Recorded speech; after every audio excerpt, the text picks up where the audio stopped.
তো বন্ধুরা, আজকে কিন্তু আমি অবশ্যই ইন্ডিয়ার রিভিউ দেবো ইন্ডিয়ার ম্যাচের, ইন্ডিয়া অ্যান্ড উজবেকিস্তান ম্যাচের। তো হোপলেসভাবে কিন্তু ইন্ডিয়া ফাইনালি গ্রুপ স্টেজ থেকে কিন্তু এলিমিনেট হয়ে যাওয়ার পর্যায়ে রয়েছে।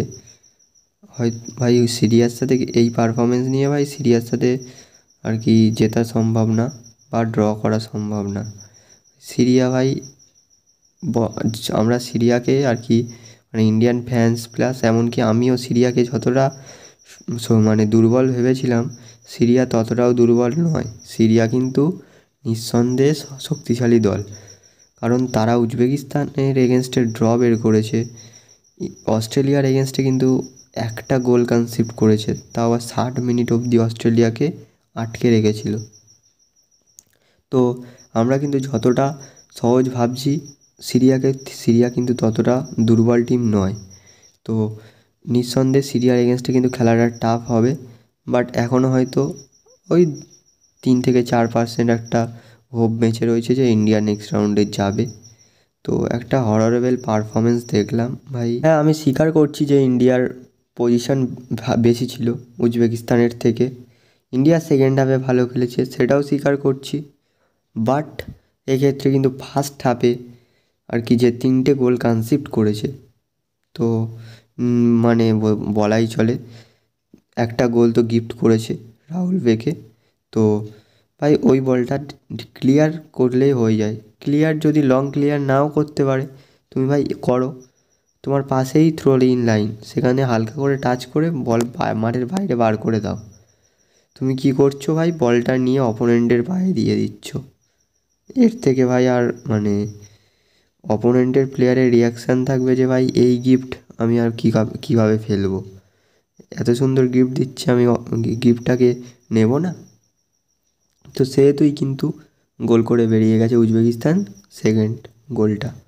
তো নিঃসন্দেহে বলাই চলে এক্ষেত্রে একটা বাজে পারফরমেন্স দেখেছি ডিফেন্সের কাছ থেকে, এবং বাকিরা কিন্তু নিঃসন্দেহে মোটামুটি ভালোই খেলেছে। তো নাওরেম মহেশ সিং কিন্তু বন্ধুরা একটি শটও নিয়েছিলেন খুব সুন্দর ভলিতে, এবং সেটা হয়তো গোলও হয়ে যেতে পারত। তো উজবেকিস্তানের গোলরক্ষক ঝাউক করে কিন্তু বলটা বাঁচিয়েছে।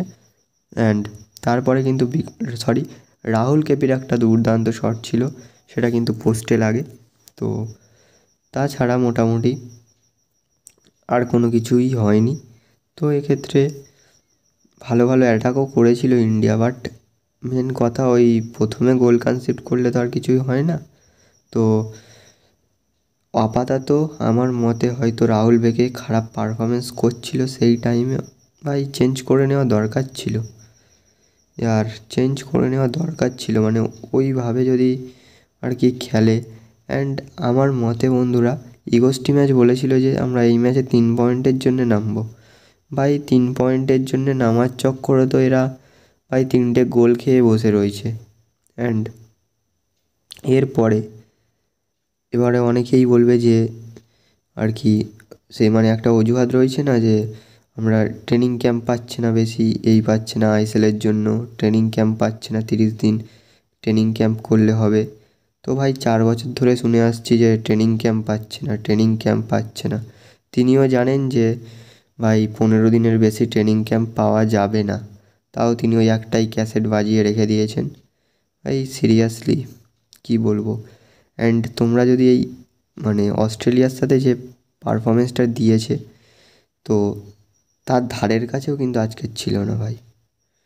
গতবারে ডিফেন্সে ভালো খেলেছিল, বাট এবারে ভাই আর বলতে গেলে ভাই দীপক টাংরিকে কেন নামালো না, সেটাই কিন্তু একটা বড় প্রশ্নচিহ্ন থেকে যাচ্ছে। কারণ দীপক টাংরি কিন্তু নিঃসন্দেহে ভালো খেলেছিল গত ম্যাচে, অ্যান্ড এই ম্যাচে থাকলেও কিন্তু একটু মানে আলাদা একটা ভরসা পাওয়া যেত। তো দীপক টাংরিকে কেন নামালো না, এই প্রশ্নের জবাব হয়তো ইগোস্টি ম্যাচে দিতে পারবেন। তো আর কিছু ভাই বলার নেই, ভিডিওটা এখানেই শেষ করছি। দেখা হচ্ছে পরবর্তী ভিডিওতে। অ্যান্ড ইন্ডিয়া কিন্তু 114তে নেমে এসেছে র্যাঙ্কিংয়ে।